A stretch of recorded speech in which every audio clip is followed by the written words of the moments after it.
Well, everybody, let's put the phone away.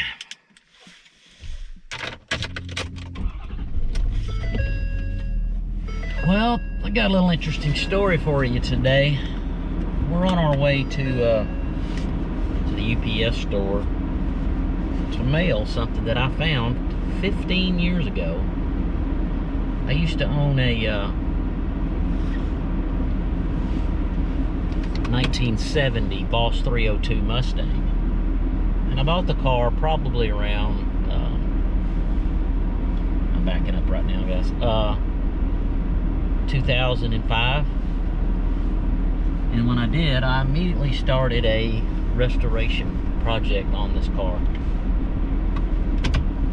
So one of the first things I did was took the seats out of it because I'll put new carpet in it.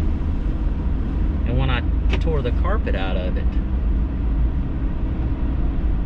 I found this. Dog tags. Didn't really think anything about it. I saved them, I hung on to them, and I put them in my desk drawer. And really just forgot about them. And so for the last 15 years, these dog tags have been sitting in my desk drawer. And about 2 days ago, I was online looking at some cars and maybe about getting another one to restore. And my buddy was in the office and we started talking. And I said, yeah, when I was restoring my Mustang, I found a set of dog tags under the carpet. And I said, I think I still got them somewhere. So anyway, I dug around and found them. And decided I'm gonna see if I could try to find this person. Figured that it was the dog tags were fairly old, and the car being a 70, made in 69. I figured they were from Vietnam. So I found somebody online with the same name on Facebook. So I messaged the guy. Sure enough, he calls me back, or messages me back the next day and say they were his father's dog tags and that his father owned that car originally. So I conversed with him a little bit. We exchanged phone numbers. I talked to him on the phone. He's very excited about getting the dog tags back. His brother's currently building a shadow box.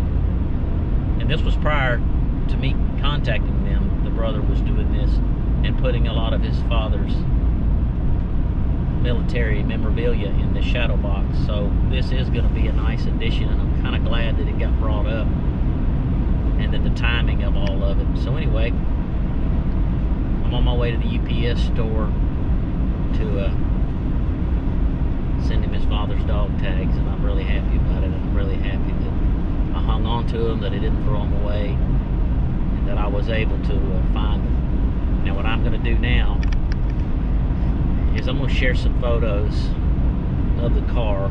Beautiful 302 Boss Mustang. I owned the car for about 11 years. And the odd thing about it is when I bought the car, my friend was at the time going through a divorce. That's how I wound up with the car. And then I did the restoration, and fast forward 11 years later, I wound up selling the car back to him. So anyway, enjoy these photos. Because here's what we did. I took the car and had it soda blasted. And if you've never seen a car that's been soda blasted, it looks like a DeLorean. And what it does is it removes all the paint from the car. There's no paint left on the car. There was a little bit of paint left on the inside of the trunk and stuff, but the outside of the car was completely stripped and completely cleaned down. As you can see here in these photos, there's not a speck of paint on the outside of this car. It's really quite an impressive sight to see if you've never actually really seen one that this has been done to. You can't leave a car like this for very long because you don't want rust to set in, but it does expose every inch of the car. You can discover any rust. We had a tiny bit of rust at the bottom of each door, as you can see right here and right there. Those were patched. There was another one on the front, I think the passenger side door Had a little spot on the back of it and the front of it. As you can tell in the back, good solid car, no rust. This car had no rusty floor pans in it. This car relatively has no rust. There was a patch right there, and then another small patch right there. Pretty much it, and that's where the rainwater would get down, would run down in the window and get caught down in the doors. It was just a bad design. Okay, it had a two-stage paint.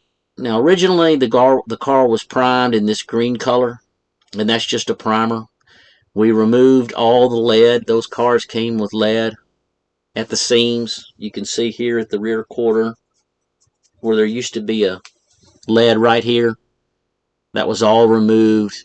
Body filler was put in there. There was a small dent here on the side, very small. You can see right there in the crease. And then there was a small one right here in the hood, right on the crease. They were able to fix all that. Really nice. All right, here's the first stage, the white. The car was originally painted, I say originally, the first stage of this paint is white. So they paint the car white after that green primer that you saw. Here's the interior of the car. Believe it or not, all the interior on this car is original, except for the driver's seat. I had to recover it. And of course, I redid the carpet also. They took all the fenders and the hood and all the clips off and painted them separately. As you can see here, here's a fender primed in white. And then here's actual finished product here in my yard. We redid the louvers on it. We repainted them. I put new hinges on it. I put all new bumpers on it.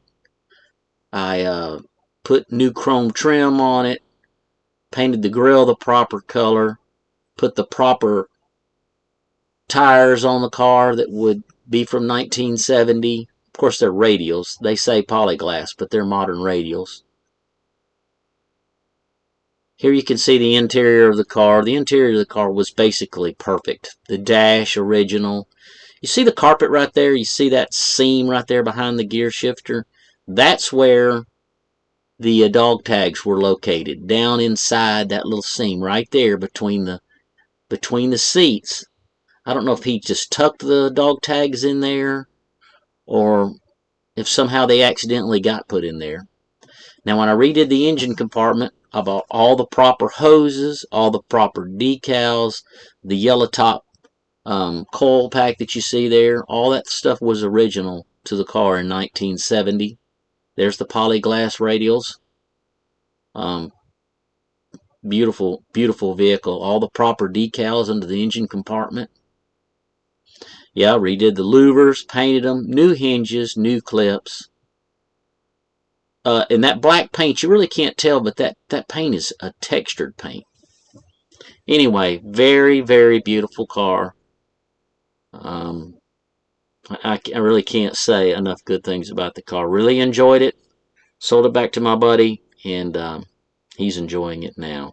I hope you enjoyed these photos. I was glad I was able to send photos to the family, and glad I was able to get the dog tags back to the family. Thanks for watching, guys. We'll see you next time. Bye. Okay, I know what you're thinking.